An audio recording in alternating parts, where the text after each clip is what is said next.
Jammu Kashmir assembly का आज पहला दिन है और मेरे पास बहुत इंपॉर्टेंट डिटेल्स निकल कर आई हैं। दोस्तों ये खबर सुनकर जाएं। सबसे पहले मैं आपको एक क्लियर करना चाहूँगा कि एडवोकेट अब्दुल रहीम राथर को जो है वो स्पीकर मुंतखब किया गया है।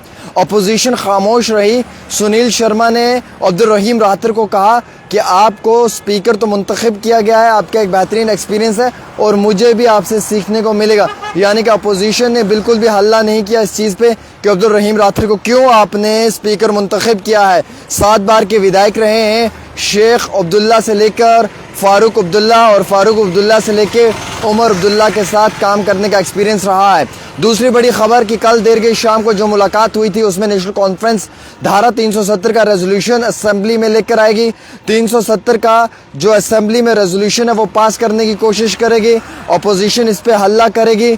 Leader of opposition Sunil Sharma इसके ऊपर जो है वो बिल्कुल अपनी बात रखेंगे, लेकिन कांग्रेस खामोश रहेगी। हमारे पास इत्तला आई है, कांग्रेस ने नेशनल कॉन्फ्रेंस को कहा है कि जहाँ जहाँ पे रियासत के दर्जे की ज़रूरत पड़ेगी हम आपके साथ हैं, हम दबाकर आपका सपोर्ट करेंगे असेंबली में और हम आपके साथ मिलकर रियासत का दर्जा लाने में पूरा रोल प्ले करेंगे। लेकिन जहाँ पे आर्टिकल 370 को वापस लाना पड़ेगा वहाँ पे कांग्रेस ने कहा है कि हम खामोश रहेंगे। दोस्तों नरेंद्र सिंह जो बीजेपी के लीडर हैं उन्हें डिप्टी स्पीकर पोस्ट के लिए मुंतखब किया गया है। सुरेंद्र चौधरी डिप्टी सीएम जो हैं उनका भी एक स्टेटमेंट आया है। उन्होंने कहा कि 370 को वापस लाने के लिए हम असेंबली में जदोजहद करेंगे। कांग्रेस पार्टी के एमएलए जो मिले थे नेशनल कॉन्फ्रेंस के जो बाकी एमएलएज हैं उनके साथ, जो नेशनल कॉन्फ्रेंस के बाकी लोग हैं उनके साथ एक कॉमन स्ट्रेटजी इन्होंने तैयार की थी। जो स्ट्रेटजी में लिखा हुआ था कि ब्रिंग फोर्थ है resolution in the current situation of the JNK assembly for restoration of article 370।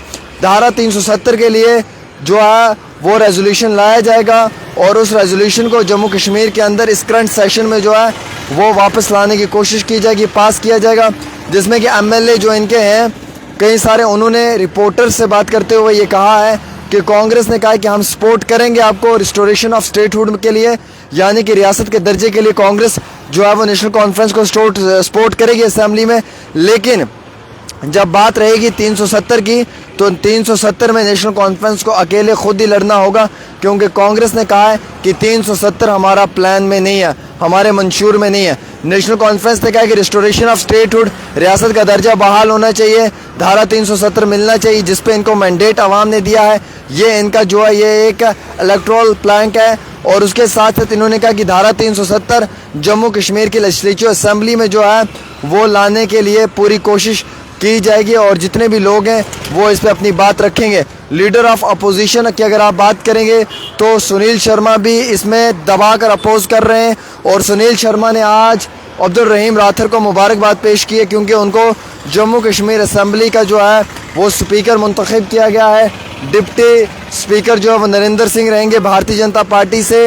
और इसी बीचों बीच जो जम्मू कश्मीर के one of the most honest and dedicated leader हैं सतीश शर्मा जी, वो इस कैबिनेट का एक बड़ा हिस्सा रहेंगे। जावेद डार भी इस कैबिनेट का बड़ा हिस्सा रहेंगे और इनके साथ साथ जो है वो स्कीना जी भी रहेंगी और सुरेंद्र चौधरी जी भी रहेंगे। तो दोस्तों सबसे इम्पोर्टेंट तो ये है कि आज का असेंबली का दिन बड़ा इंतहाई अहम दिन है। आज पहले सुबह 10:30 बजे स्पीकर को मुंतखब किया गया, उसे कुर्सी पर बिठाया गया। उसके बाद उमर अब्दुल्ला ने स्पीच दी, फिर लेफ्टिनेंट गवर्नर का खिताब हुआ, फिर उसी के बाद जो है वो तुरंत एकदम से जम्मू कश्मीर के अंदर जो हालात और वाक़ात हैं उनके ऊपर भी बहस शुरू होगी। कहीं ना कहीं जम्मू कश्मीर के लिए एक बड़ा चैलेंज है इस समय 370 वापस लाना नेशनल कॉन्फ्रेंस की जमात के लिए। और एनसी मुकम्मल तौर के ऊपर जो है वो आर्टिकल 370 को वापस लाने में लगी हुई है और रियासत के दर्जे को। लेकिन कांग्रेस सिर्फ एनसी को सपोर्ट कर सकती है स्टेटहुड के लिए, 370 के लिए नहीं है। कांग्रेस ने क्लियर कट कहा है कि हम 370 पे सपोर्ट नहीं करेंगे असेंबली में, हम सपोर्ट करेंगे तो सिर्फ स्टेटहुड के लिए सपोर्ट करेंगे।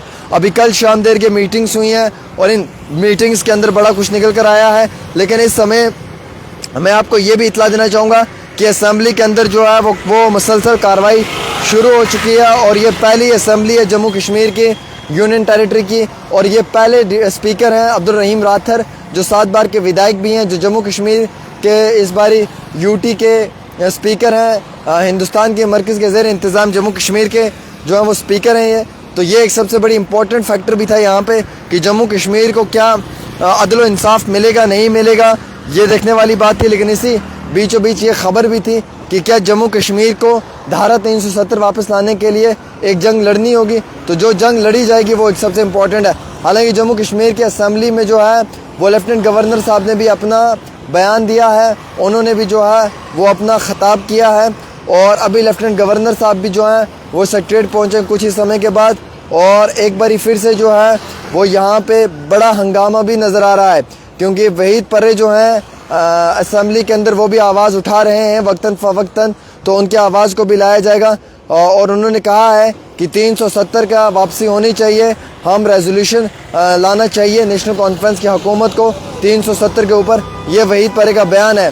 तो असम्बली शुरू हो चुकी है वादी कश्मीर के अंदर। हम इस असम्बली को बहुत जल्दी कवर भी करेंगे, कश्मीर घाटी आएंगे, असम्बली को कवर करेंगे, सभी नेताओं से बातचीत करेंगे। सकीना जी से तो बात करनी है, और हम गुजारिश भी करते हैं उनको कि मैडम जी टाइम दे दीजिएगा हमें, हम आपसे 2-4 बातें कर लें।